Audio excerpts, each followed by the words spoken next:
क्या होगा जब एक बूढ़ा लाचार मोची टकराएगा एक आदमखोर नरभक्षी जंगली से? क्या चतुराई मौत के जबड़े से जिंदगी छीन सकती है?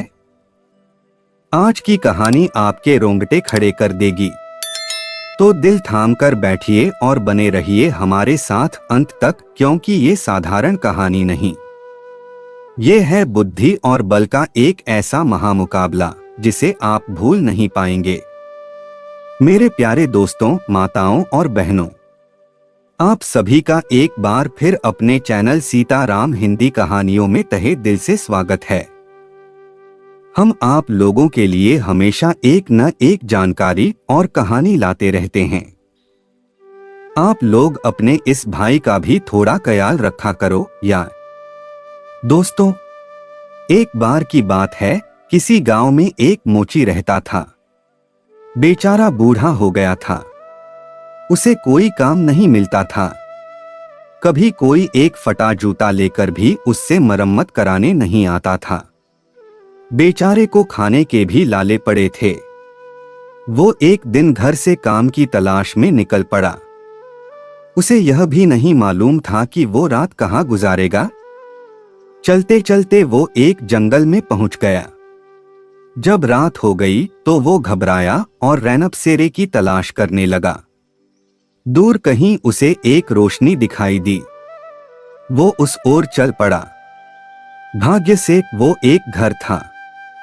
उसने दरवाजे पर दस्तक दी और एक औरत ने द्वार खोला। मोची ने उससे रात भर के लिए आसरा मांगा। यह घर तो एक नरभक्षी जंगली आदमी का है, औरत ने घबराकर कहा। वो जिससे भी मिलता है उसे खा जाता है।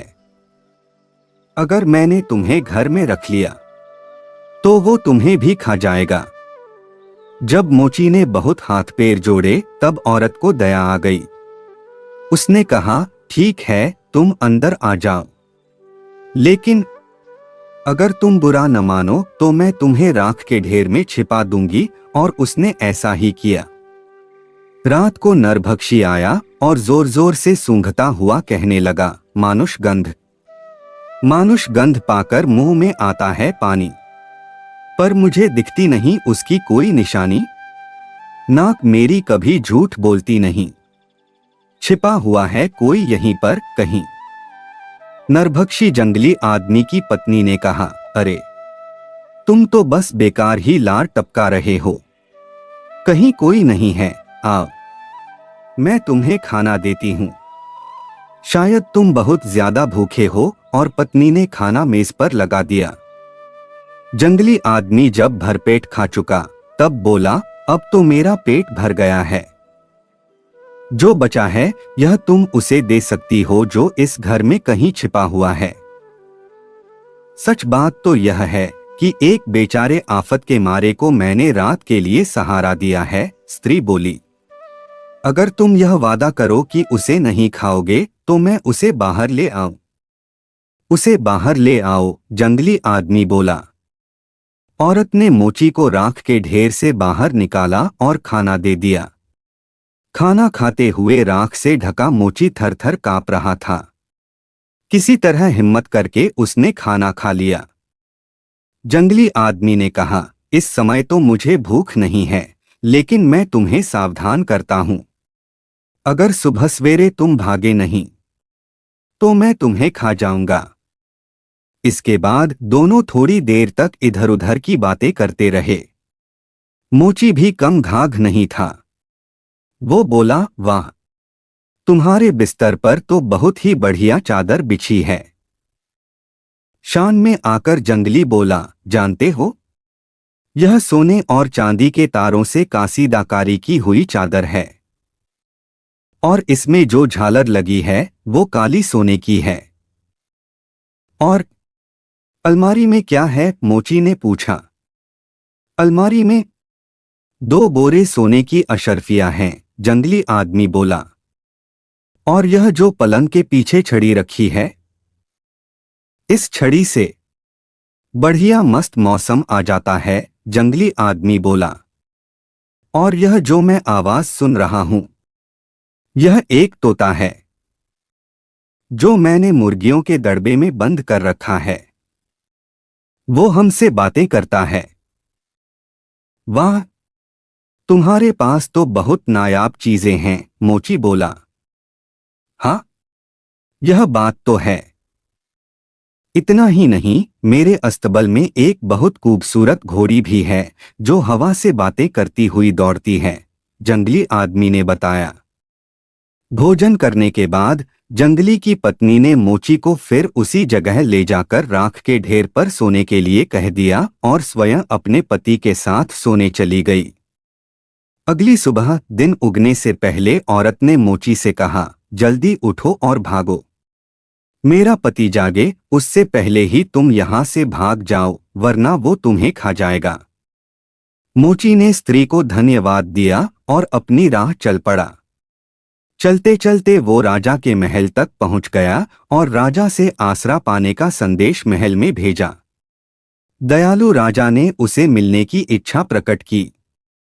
राजा से मिलने पर मोची ने अपनी सारी कहानी सुना दी।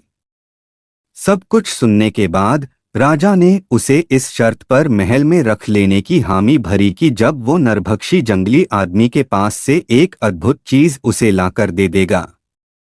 राजा ने कहा, ध्यान से सुनो मोची, तुम मेरे महल में रह सकते हो और तब तक जब तक इच्छा हो, लेकिन नरभक्षी के पास की चीजों में से एक चीज मेरे लिए ला दो। वो क्या महाराज, मोची ने पूछा। तुमने बताया कि उस जंगली आदमी के पास एक बहुत सुंदर रेशमी चादर है जिस पर सोने चांदी से कढ़ाई की हुई है और जिसमें सोने की किनारी लगी है। तुम वो मेरे लिए ले आओ, नहीं तो आसरा तो दूर की बात, मैं तुम्हें फांसी पर चढ़ा दूंगा, राजा बोला। मोची ने कहा, महाराज, मैं यह कैसे कर पाऊंगा? वो जंगली आदमी नरभक्षी भी है। आप तो मुझे मौत के मुंह में धकेल रहे हैं। मैं कुछ नहीं जानता। खूब अच्छी तरह सोच समझ लो और फिर जैसा चाहो वैसा करो। बेचारे मोची ने बहुत देर तक सोच विचार किया और उसके बाद राजा के पास गया। महाराज, मुझे एक थैली में ततैया भरकर दे दीजिए। ततैया भी ऐसी जिन्होंने कई दिनों से कुछ खाया ना हो। मैं आपके लिए वो चादर ले आऊंगा। राजा ने तुरंत अपने घुड़सवारों को ततैया पकड़कर लाने के लिए जंगल में भेज दिया। एक दो दिनों में राजा के घुड़सवार थैली भरकर ततैया पकड़ लाए। राजा ने ततैया से भरा थैला मोची को दे दिया और साथ में एक जादू की छड़ी भी दी और कहा, यह छड़ी लो। यह जादुई छड़ी है और यह तुम्हारे बड़े काम आएगी। जब तुम्हें पानी को पार करना हो तो इस छड़ी से जमीन पर मारना और बिना डर के पानी को पार कर लेना। अब तुम जाओ, मैं तुम्हारा इंतजार समुद्र के किनारे करूंगा। बूढ़ा मोची अब चल पड़ा जंगली आदमी के घर। वहां पहुंचने पर उसने दरवाजे से कान लगाकर सुना। अंदर पति और पत्नी खाना खा रहे थे। मोची उनके सोने के कमरे की खिड़की पर चढ़ गया और चुपके से भीतर जाकर पलंग के नीचे घुस गया। जंगली आदमी और उसकी पत्नी खाना खाने के बाद सोने के लिए पलंग पर लेट गए। जब वो सो गए तब तो मोची ने पलंग के नीचे से ततैया से भरे थैले का मुंह उनकी चादर के नीचे ले जाकर खोल दिया। ततैया कैद से एकदम से बाहर निकले और इधर-उधर भनभनाने लगे। जंगली आदमी करवटें बदलने लगा और जब ततैया उसे काटने लगे तो उसने चादर अपने शरीर पर से दूर फेंक दी। पलंग के नीचे छिपे मोची ने चादर को लपेटकर अपने पास रख लिया। थोड़ी देर में भूखे ततैया ने जंगली और उसकी पत्नी को डंक मारना शुरू कर दिया तो दोनों दर्द और जलन से परेशान हो चीखते चिल्लाते बाहर की ओर भागे। इधर मोची फिर से खिड़की पर चढ़ा और बाहर कूदकर चादर लेकर रफूचक्कर हो गया। थोड़ी देर बाद जंगली आदमी और उसकी पत्नी थोड़ा स्थिर हुए तो आदमी ने मुर्गियों के दड़बे के पास जाकर पुकारा, बोलो तो प्यारे तोते, समय क्या हुआ है? तोता बोला, चालाक बूढ़ा चादर लेकर भाग खड़ा हुआ है। पूछते क्या हो? यही समय हुआ है। जंगली आदमी कमरे में गया और देखा कि पलंग पर चादर नहीं है। उसने अस्तबल से अपनी घोड़ी निकाली और बूढ़े के पीछे दौड़ा। कुछ दूर जाकर उसने तो उसे पकड़ ही लिया था, लेकिन अब तक तो मोची समुद्र के किनारे पहुंच गया था। उसने जादू की छड़ी जो राजा ने उसे दी थी, जमीन पर पटकी। पानी दो हिस्सों में बंट गया और वो दौड़ता हुआ दूसरे किनारे पर पहुंच गया। पानी फिर जुड़ गया। जंगली नरभक्षी जो अभी तट पर ही था, चिल्लाकर बोला, ओ नीच मोची, तुम इधर कब आओगे? हिम्मत भी दिखलाई तो मुझसे ना बच पाओगे। पाते ही तुमको मैं जिंदा खा जाऊंगा, और अगर नहीं खा पाया तो फिर अपने प्राण गंवाऊंगा। उधर महल में चादर देखते ही राजा खुशी से उछल पड़ा। उसने मोची को गले लगा लिया और कहा, अगर तुम चादर चुरा कर ले आए तो फिर तुम वो छड़ी भी ला सकते हो जिससे मौसम सुहाना हो जाता है। मैं भला वो छड़ी कैसे ला सकता हूं? मोची परेशान हो गया। सोचो, जरा गहराई से सोचो, राजा बोला। कुछ दिन सोचने विचारने के बाद मोची ने राजा से एक बोरी भरकर अखरोट मांगे। अखरोट की बोरी लेकर मोची फिर जंगल में नरभक्षी जंगली आदमी के घर पहुंच गया। दरवाजे पर कान लगाकर उसने सुना कि जंगली आदमी और उसका घरवाला सोने जा रहे थे। मोची चुपचाप छत पर चढ़ गया और जब उसे लगा कि वो उन्नीदे हो गए हैं तो घर की छत पर अखरोट फेंकने लगा। यह आवाज सुनकर जंगली आदमी जाग गया और बीवी से बोला, सुनती हो? कितने बड़े बड़े ओले पड़ रहे हैं। जल्दी से मौसम की छड़ी ले जाकर छत पर रख दो, जिससे मौसम अच्छा हो जाए, वरना हमारी गेहूं की फसल बर्बाद हो जाएगी। आधी नींद से स्त्री उठी, खिड़की खोली और छड़ी को छत पर फेंक दिया। छड़ी मोची के पास जाकर गिरी। उसने लपककर उसे उठाया और ताबड़तोड़ भाग लिया। थोड़ी देर बाद जंगली उठा।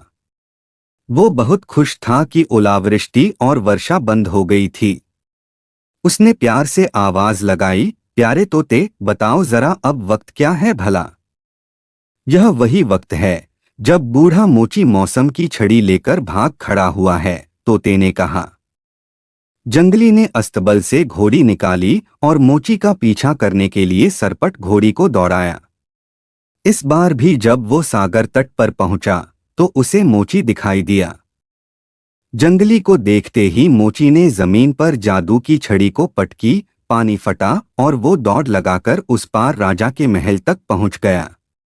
जंगली आदमी इस तरफ हाथ मलता रह गया और तो कुछ न कर सका, बस चिल्लाकर बोला, ओ नीच मोची, तुम इधर कब आओगे? हिम्मत भी दिखलाई तो मुझसे ना बच पाओगे। आने पर मैं तुमको तो कच्चा ही खा जाऊंगा, अगर नहीं खा पाया तो अपने प्राण गंवाऊंगा। राजा तो लालची था। मौसम की जादुई छड़ी देखकर वो थोड़ी देर तो खुश रहा, लेकिन फिर बोला, ऐ बूढ़े मोची, तुम बहुत चालाक हो। अब तुम एक बार फिर आदमखोर के घर जाओ और वहां दोनों अशर्फियों की बोरियां मेरे लिए जंगली के घर से ले आओ। अगर तुम ऐसा नहीं कर सके तो तुम्हारा सिर धड़ पर नहीं रहेगा। मरता क्या न करता। बेचारा मोची सोच में डूब गया। कई दिनों की माथापच्ची के बाद वो राजा के पास आया और बोला, मुझे लकड़हारे के कुछ औजार चाहिए। राजा ने उसके लिए कुल्हाड़ी, कुछ पत्थर और एक हथौड़े का इंतजाम कर दिया। मोची ने अपना भेष बदला। बूढ़ा तो वो था ही, लंबी दाढ़ी और बड़ी बड़ी मूछें लगाई, एक बड़ा लबादा पहना और थैली में अपने औजार लेकर जंगल की ओर चल पड़ा। जंगली आदमखोर ने मोची को कभी दिन के उजाले में तो देखा न था, इसलिए वो उसकी शक्ल सूरत से परिचित नहीं था। राजा के घर में रहकर पकवान खाकर वो मोटा भी हो गया था। जंगल में जब जंगली आदमखोर और मोची मिले तो दोनों ने एक दूसरे को दुआ सलाम किया। आप कहाँ जा रहे हैं? आदमखोर ने पूछा। लकड़ी काटने, मोची बोला।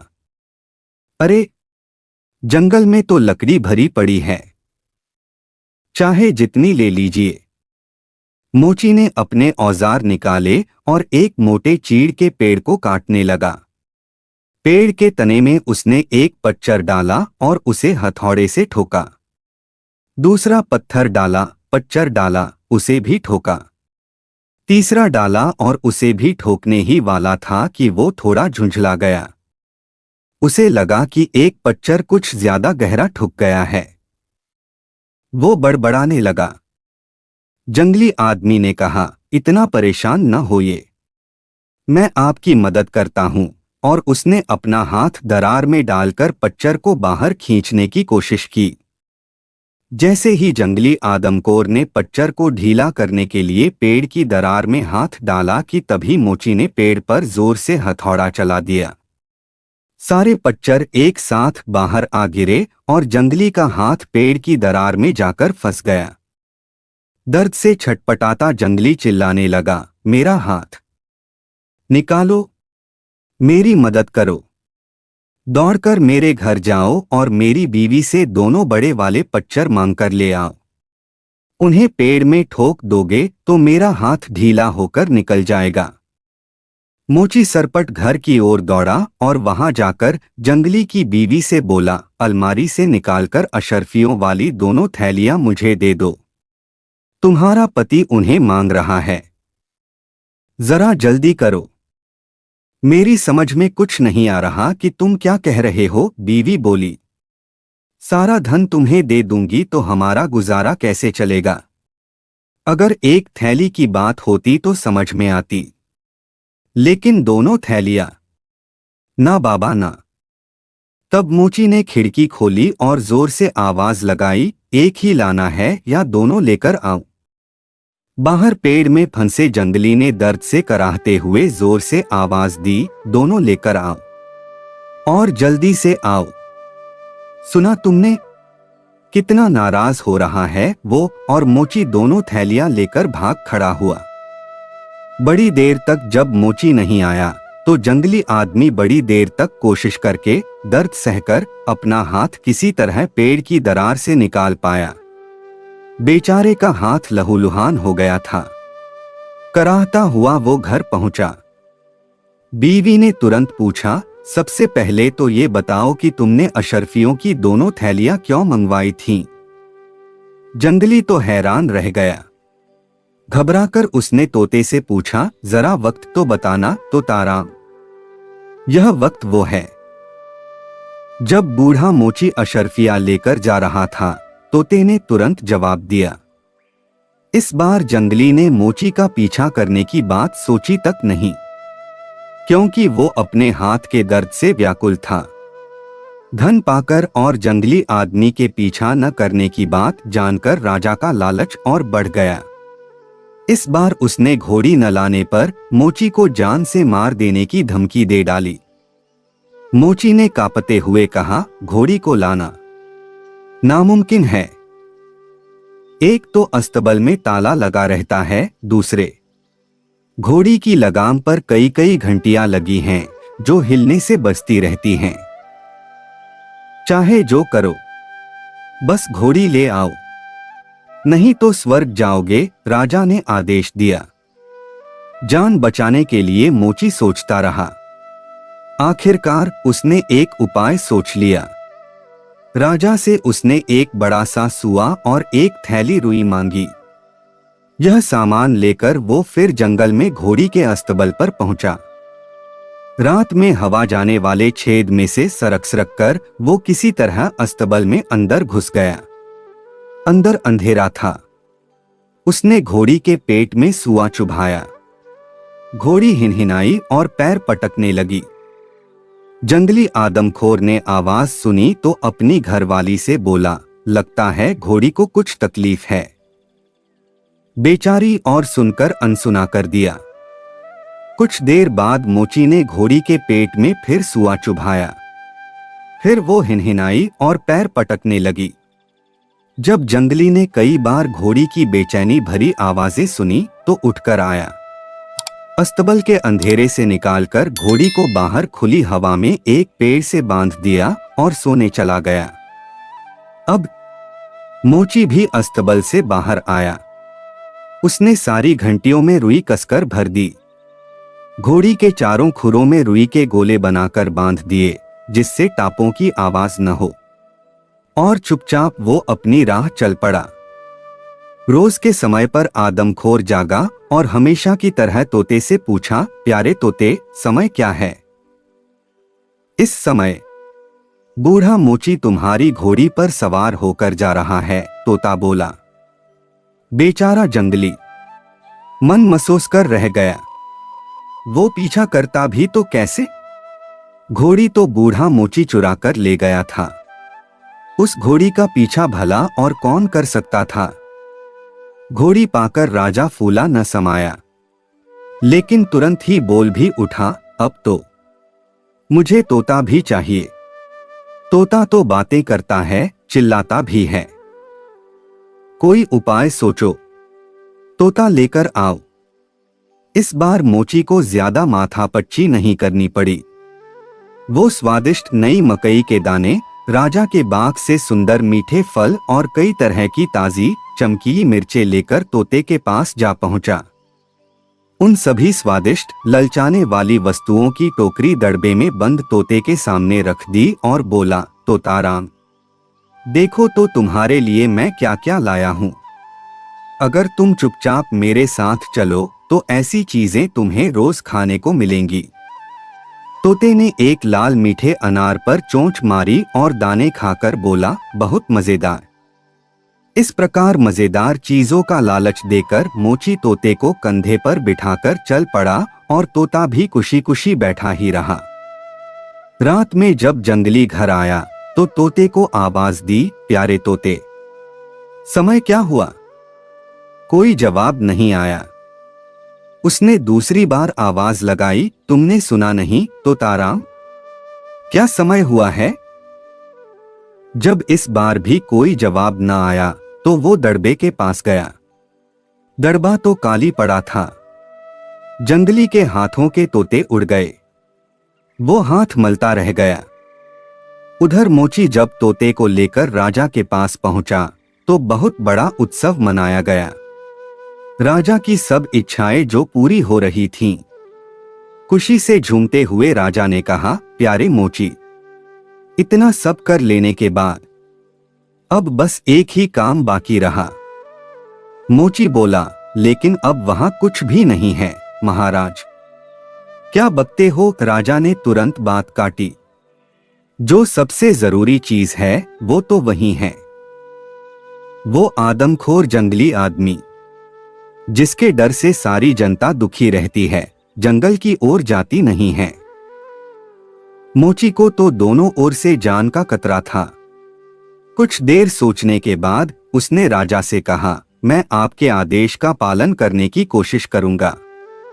मेरे लिए आप एक ऐसी पोशाक बनवाइए जिससे मेरा बुढ़ापा छिप जाए और मेरे चेहरे पर ऐसा मुलम्मा लगवाइए कि मेरे नैनंश बदल जाएं। राजा ने शहर के सबसे कुशल दर्जी और बहरूपिया बुलवाए। उन्होंने मिलजुल कर मोची को ऐसी पोशाक पहनाई और ऐसा रंगरोगन लगाया कि मोची खुद अपने आप को ही न पहचान पाए।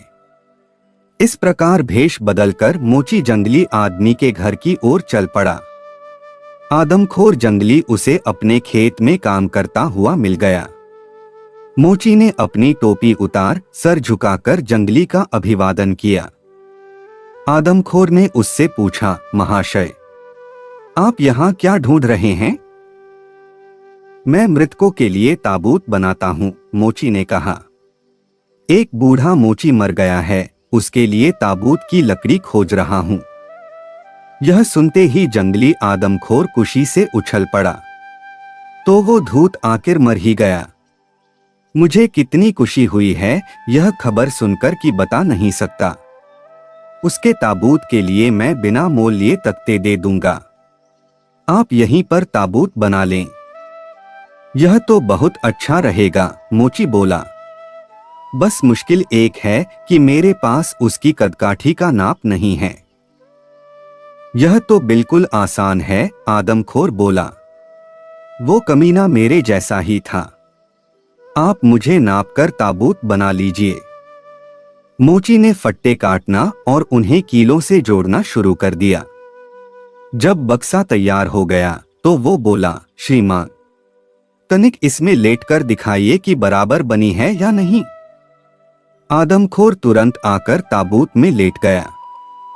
तब मोची बोला, अब ढक्कन भी लगाकर देख लूं, और उसने ताबड़तोड़ ताबूत के ढक्कन को कीलों से जड़ दिया और ताबूत को राजा के पास ले चला। शहर के सारे लोग जुट गए। जिसके डर से जंगल में जाना मुहाल हो गया था, उसका ताबूत जमीन में बहुत गहरे गाड़ दिया गया। राजा ने बूढ़े मोची को अपने दरबार में अपना मंत्री बना लिया और सदा उसका सम्मान किया।